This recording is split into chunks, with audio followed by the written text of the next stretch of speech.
के हवाले से मैं सिर्फ अप्रिशिएट करना चाहूँगा अलहमरा आर्ट्स काउंसिल का, चूँकि इसमें कोलैबोरेशन है। तो the main effort is done by Pakistan national council of arts और उनकी जो रिप्रेजेंटेटिव बॉडी है शाकिर अली म्यूज़ियम। मैं उनकी इस एफ़र्ट को और इंटरनेशनल डेट करने पे उनको मुबारकबाद देता हूँ, अप्रिशिएट करता हूँ।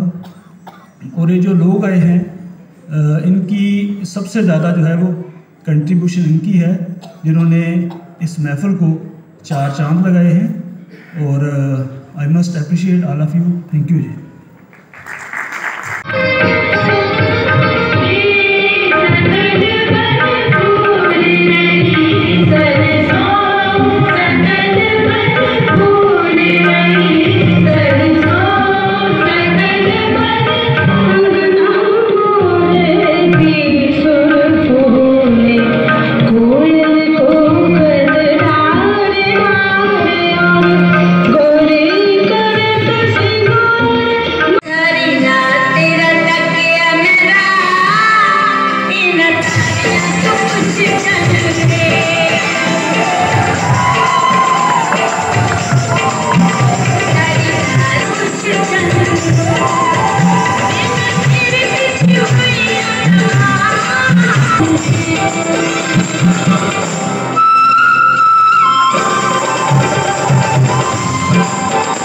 साल की वाबस्तगी है और यहाँ पर मेरे भाई ने, मेरी बहन ने टू हियर, मैं आप सबको मशकूर हूँ। और मैं समझता हूँ कि इस तरह